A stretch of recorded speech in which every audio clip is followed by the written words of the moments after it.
I'm seated next to Justin Prochnow. Justin, how the heck are you? I'm doing well here in New York City. Indeed. Justin is a shareholder with Greenberg Traurig. Very good. You're known as a heavy hitter in the business of legal and regulatory issues affecting the food and beverage industry.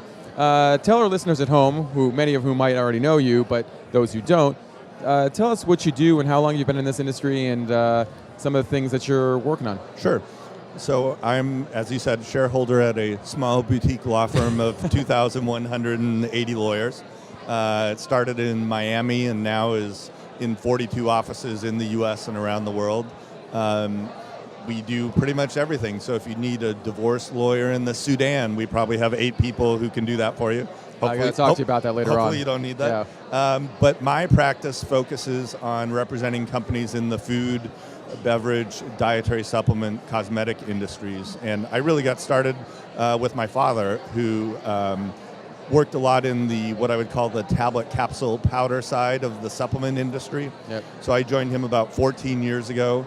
And then really about 8 years ago, through BevNet, started really focusing on beverages, and probably 70% of my clients are in the beverage space or liquid dietary supplement space, and help them out with everything from labels, websites, marketing and advertising materials, to helping out with warning letters, and then, as we'll probably talk about, unfortunately, class action lawsuits over labeling claims. Indeed.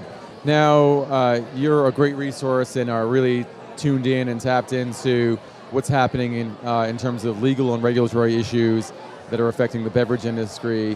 What are some of the most pressing things that are going on? I know there's a lot obviously going on with kombucha, but just in general, what are some of the most pressing issues affecting early stage, mid stage, and even larger stage beverage companies? I think one of the big things, of course, is getting your label in order. And with the new labeling revisions that went into effect in 2016, and then recently, just in the last month or two, the FDA confirmed that companies have until 2020 right. or 2021 to convert to the new labeling regulations. That's something that beverage companies are looking at. And one of the big issues with that is the change in the serving size, because they have the rack, which is the reference amount customarily consumed. The rack for beverages right now is 8 fluid ounces. Under the new labeling regulations and changes, the new serving size is 12 fluid ounces. So it changes the way the label looks, and it also changed anything up to 200% of the serving size is a single serving container.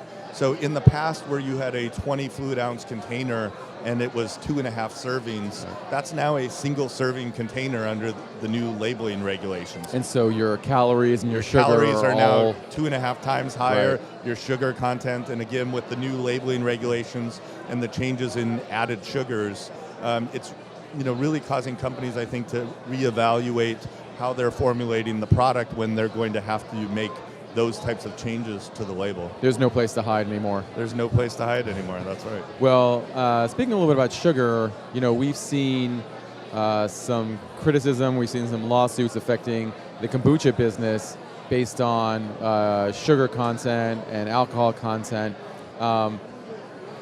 For our viewers at home who may not be following it as closely, what's happening over there, and do these lawsuits have legs? I mean, they seem pretty serious.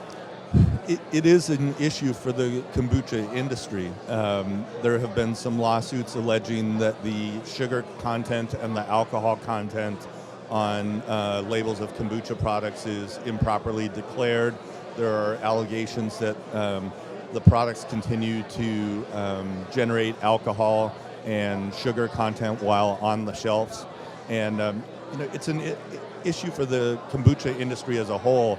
The kombucha industry is still a pretty new industry. I know I've seen some BevNet people at KombuchaCon, which is now in its 5th or 6th year.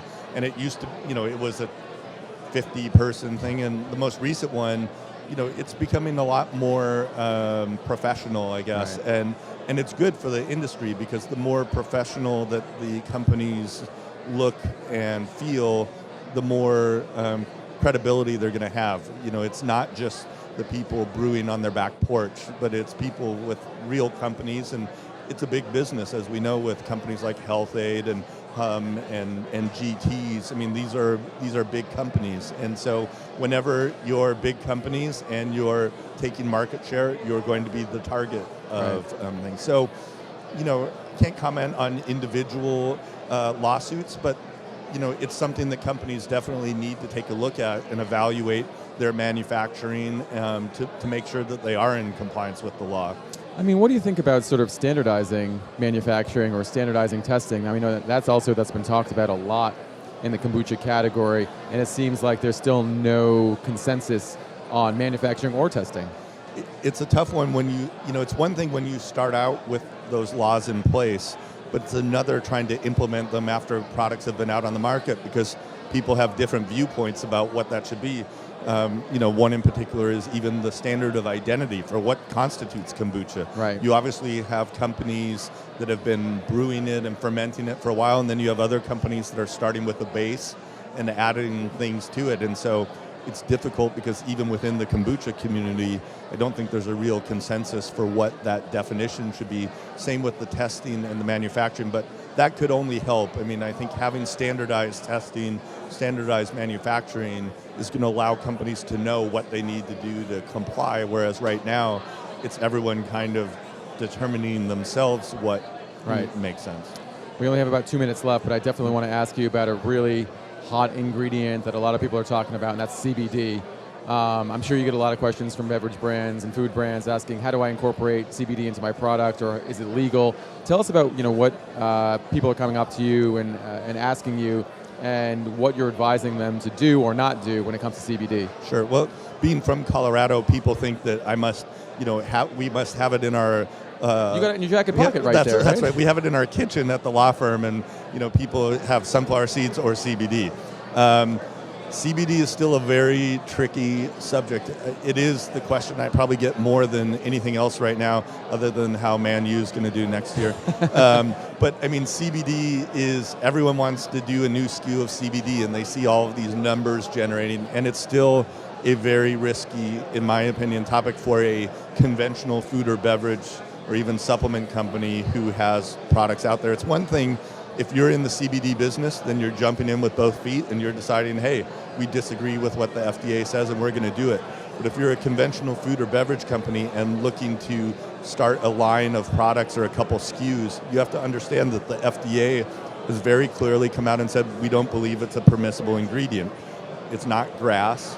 It's not an approved food additive. And so to use it in a food or beverage, you would need to have a company that went out and got self-affirmed GRAS for that ingredient.